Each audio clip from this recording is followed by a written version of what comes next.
Hi guys, so ngayon guys, gumagawa pala kami ng binangkal guys. So ngayon guys, kinakat ko na yung nakamix na harina. Yan, i-roll ko po yan guys. Yan po, ni-roll ko.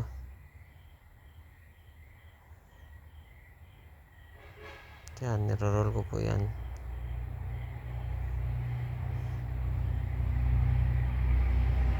Tinanggal ko yung nakakawil na maliit guys.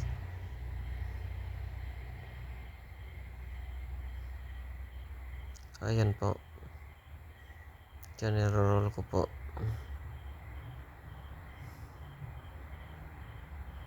Kailangan pala guys pag gumagawa kayo, pag nagmamasa kayo, kailangan hindi siya yung sobrang daming tubig. Kailangan kunti lang yung tubig para para medyo matigas at mabibiyak siya pag nilalagay nyo siya sa mantika.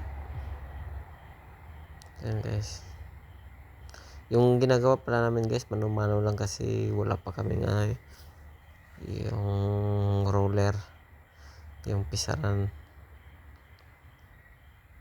kaya mano-mano muna yung ginagawa namin. Kahit nakakapagod, pero okay lang naman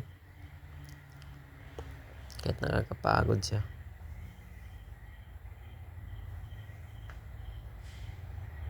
Yan, kasi kulang pa siya sa mix guys, kaya ginagano namin, kaya niro-roll po.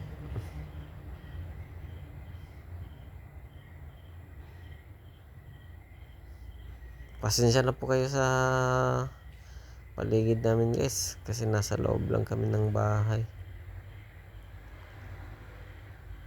Wala pa kasi kaming area na pipistuhan, kaya dyan muna kami nag-ano sa bahay, tsaga-tsaga.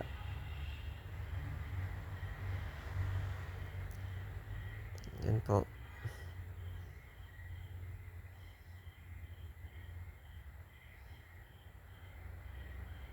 Pang ano lang namin yan, pang ano lang guys, pang sideline lang na negosyo.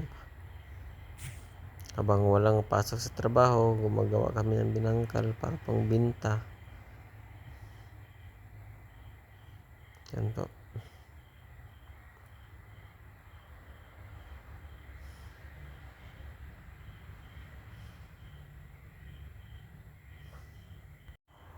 So ayan po guys, pinapass forward ko na po kasi medyo mahaba kasi yung video na to guys. Kaya pinapass forward ko na lang siya para mapadali. Okay, so kasama ko pala dyan guys, yung ate ko, yung kapatid ko, kasama ko dito yung tumutulong sa kanya, yung pamangkin ko. Sila po ang tumutulong sa akin. Sila yung nagbibilog doon sa kinakatin ko na harina guys, yung gagawin natin binangkal.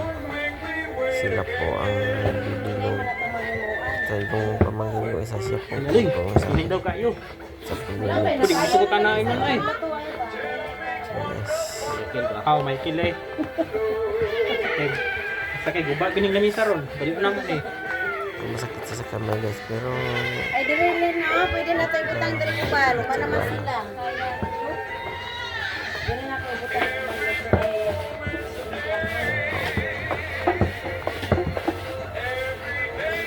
yes, hanggang dito na lang guys. Tapos yung video ko guys. Salamat po sa panonood.